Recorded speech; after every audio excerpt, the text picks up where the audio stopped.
Here's ABC's Brian Ross with a Nightline Investigates. This surveillance video shows a high school student by the name of Andre McCollins in the lower right of the screen, about to go through what his school calls skin shock therapy for misbehavior. About 60 volts of therapy. There are no national standards for the punishments or restraints used on school children, including those like Andre with severe behavioral difficulties. I can't believe they call themselves human and do such a thing to someone who's so vulnerable. It is an extreme example, but perfectly legal. An ABC News investigation found that only 17 states have specific laws that protect students from harsh, some say barbaric methods of restraint and other techniques. Someday I think we're all gonna look back and we're gonna say, can you believe what we did here? Why are there red marks all over him? In Dallas, this video was made by the mother of a 4th grade boy with autistic characteristics, as she tried to get the staff member to let go of her child. Let him go! In Kentucky, a mother found her autistic 8-year-old son had been stuffed into a duffel bag like this one, specially made to restrain children.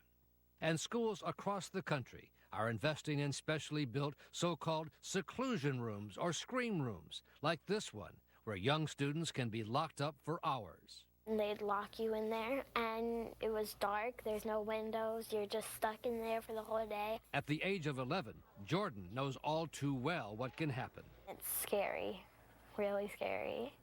Even for the bravest person in the world, it's still really scary.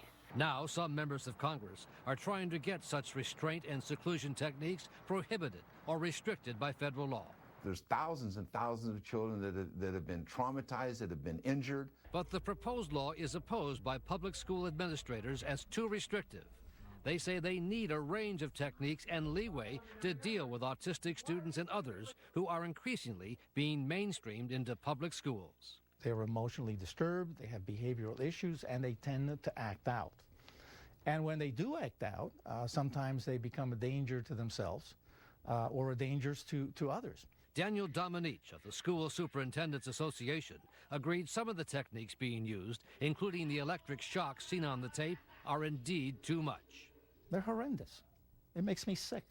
Dominique admitted some teachers do need more training, but he defended the use of some of the restraints others call barbaric, including the seclusion or scream rooms. If the situation warrants it, in order to protect the child from hurting himself, but you know what? But you don't think that's barbaric? Is it? Listen, then I'm a barbarian. But all too often, students have died after being restrained with the approved techniques. The most recent, 16-year-old Corey Foster of New York City. A surveillance tape shows the young man at a residential school for students with special needs, as he apparently refused to stop playing basketball. Teachers and staff surround him. 1, 2, 3, 4, 5. And then, says his mother, Sheila Foster, they forced him to the ground. And now he's down. They're pulling him down, yes. The school says its staff used what it called a correctly performed and state-approved therapeutic hold, and only after other de-escalation techniques failed with Corey. There was nothing therapeutic about that. A short time later, Corey Foster was dead. The medical examiner ruled it an accident, that Corey died of cardiac arrest while being subdued. Just looking at these pictures, knowing that I won't feel him hug me anymore or say, I love you, Mommy. Yes, it hurts. Focus up here, guys. The Centennial School in Bethlehem, Pennsylvania says there is an alternative to the physical, hands-on approach used in so many schools. Here, there are no seclusion rooms, and teachers almost never use any restraints, even though the students here all have a history of trouble or violence at other schools. We watched as one student, 9-year-old Vinny, started acting up in the classroom. The teachers separated him from the others, but never put a hand on Vinny. We walked away. We reminded him to use a calm body and polite words. And that worked? It did work. It may take a while, but it's certainly better than putting my hands on him. That's the philosophy that the school's director, Dr. Michael George, would like to see spread across the country. So you don't think these restraints, these seclusion rooms, you don't think they work? I do not. I think they contribute to the problem. How so? They make children angrier. They make children resentful.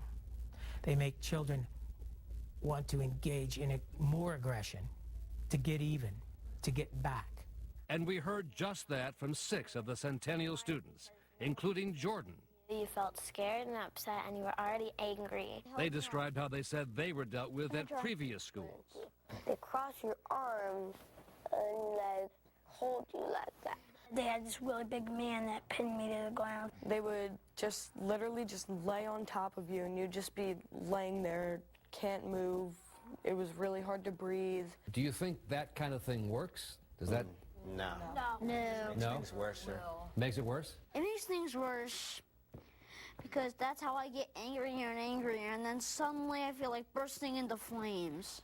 It isn't a very pleasant thing to be restrained at all. I think sometimes when like you get upset, it's always nice to get like a good hug or something. But for now, what happens at this school is the exception, not the rule. For Nightline, Brian Ross, ABC News.